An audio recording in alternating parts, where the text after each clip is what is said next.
우리의 말은 마음에서부터 나옵니다. 말을 잘 다스린다는 것은 마음을 잘 다스린다는 것입니다. 요즘 어떤 언어를 가지고 살았는지 돌아보길 원합니다. 상황을 본다면요, 불평불만할 일들이 아주 많이 있습니다. 정치적인 문제, 코로나의 문제, 이어서 생업의 문제, 여러 가지로 힘든 시대입니다. 이런 시대에 우리는 어떤 모습이 필요한지 나눕시다. 지난주에는 오래 참음을 이야기했습니다. 오늘의 말씀은 말의 열매입니다. 오래 참음으로 끝나는 것이 아니라 아름다운 말을 통해 아름다운 열매, 생명의 열매를 거두는 우리가 되길 소원합니다. 첫 번째로는 말을 맡겨야 합니다. 오늘 본문은 죽고 사는 것이 혀에 달렸다고 합니다. 죽고 사는 것보다 더 중요한 것은 없습니다. 아무리 모든 것을 다 가져도 죽으면 그만입니다. 그러므로 사는 것이 가장 급선무입니다. 그런데 어떻게 사느냐 하는 것입니다. 우리 속담에도요, 말 한마디에 천냥빚을 갚는다고 합니다. 그리고 새치어가 사람을 잡는다는 속담도 있습니다. 혀는 다른 사람을 죽이는 화살이라고 하는 속담도 있습니다.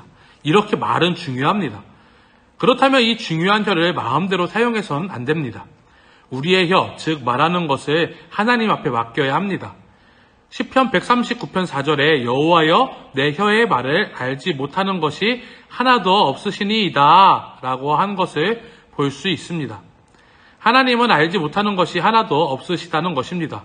우리의 혀가 말하는 것을 모두 아신다는 것입니다.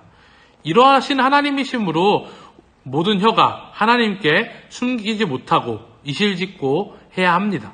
로마서 14장 11절을 보면 기록되었으되 주께서 이르시되 내가 살았노니 모든 무릎이 내게 꿇을 것이요 모든 혀가 하나님께 자백하리라 하였느니라 라고 합니다. 하나님은 우리 모든 것을 아십니다. 주님 앞에 모든 것을 맡기고 나의 죄, 나의 연약함 그런 것들을 내려놓고 하나님이 우리를 이끌어 주실 것을 믿으며 나아갑시다. 특히 지금의 시대에서는 더 하나님 앞에 맡겨야 합니다. 사회적으로 교회에 대한 말들이 많습니다. 방송에서도 거리를 걸어도 교회에 대한 비판의 목소리가 아주 많은 것을 봅니다. 저도 직접 들은 교회 비판의 목소리만 해도요, 5번 정도 버스에서도 듣고 카페에서도 듣고 그럴 때마다 가슴이 아픕니다. 우리 교회는 인터넷 예배를 드리고 방역수칙을 준수합니다. 그렇게 하는데 가끔은 억울할 마음이 들 때도 있습니다. 그러나 교회의 모습이 나는 그렇지 않다. 그렇게 안 하는 교회가 나쁜 교회다. 이렇게 말한다면 세상의 본이 되는 모습은 아닙니다. 우리가 모든 수칙을 잘 지키고 우리가 세상에 맞는 기준으로 나아가고 있다고 할지라도 우리는 그러한 뻔뻔한 태도가 아니라 우리도 자숙하고 우리도 세상을 향해서 미안한 마음, 사과하는 마음, 그러한 마음을 가지고 있어야 합니다. 이럴 때 우리는 하나님 앞에 우리의 말과 행실을 모두 다 맡겨야 합니다. 마태복음 5장 23절에서 24절을 보면 그러므로 예물을 제단에 드리려다가 거기서 내 형제에게 원망을 들을 만한 일이 있는 것이 생각나거든 예물을 제단 앞에 두고 먼저 가서 형제와 화목하고 그 후에 와서 예물을 드리라 라고 합니다. 세상이 교회를 원망하고 있습니다. 그도 그럴 것이 교회를 통해 코로나가 재확산되었기 때문입니다. 그러는 중 많은 교회들이 예배를 강행하고 있습니다. 이런 모습 속에서 우리의 자세는 성경의 근거를 두고 해야 합니다. 그것이 하나님 앞에 맡기는 방법입니다. 예수님은 원망 들을 만한 일이 있는 것이 생각나거든 예물을 제단 앞에 두고 먼저 가서 형제와 화목하고 그 후에 와서 예물을 드리라고 하십니다. 예물을 드림보다 형제와 화목함이 더 우선된 일이라는 것입니다. 인터넷에 많은 사람들의 눈길을 끄는 메시지가 있습니다. 안석교회 고태진 목사님의 글입니다.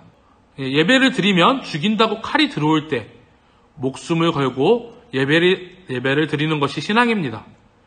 그러나 예배 모임이 칼이 되어 이웃의 목숨을 위태롭게 하면 모이지 않는 것이 신앙입니다. 모든 모임, 잠정 경기, 가정 예배 전환 2020년 8월 22일 안석교회 담임목사 고태진. 우리의 본질, 예배하는 것.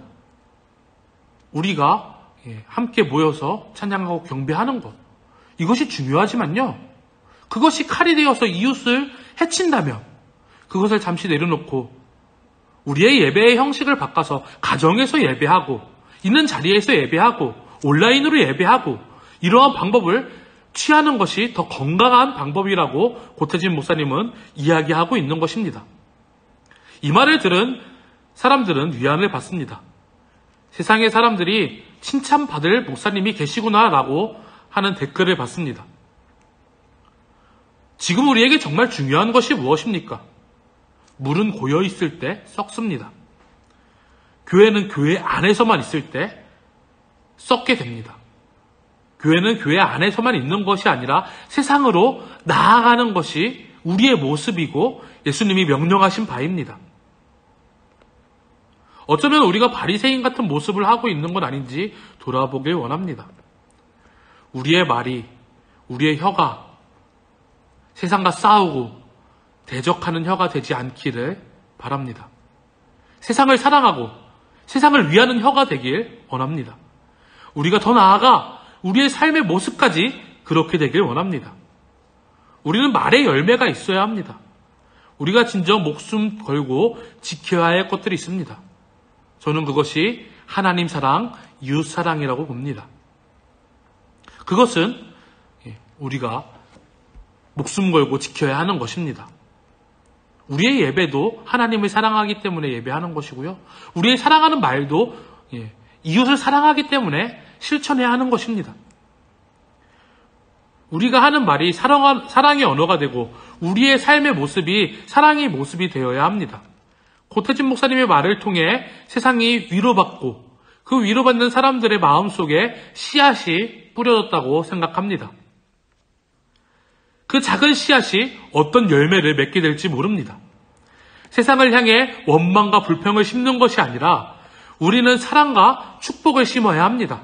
위로와 평안을 심어야 합니다.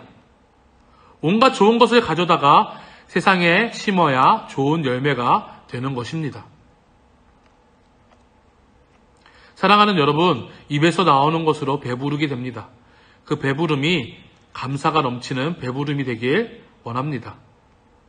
우리 혀의 말이 씨앗되어 생명의 열매를 거두는 성도님들 되길 주님의 이름으로 축원을 드립니다.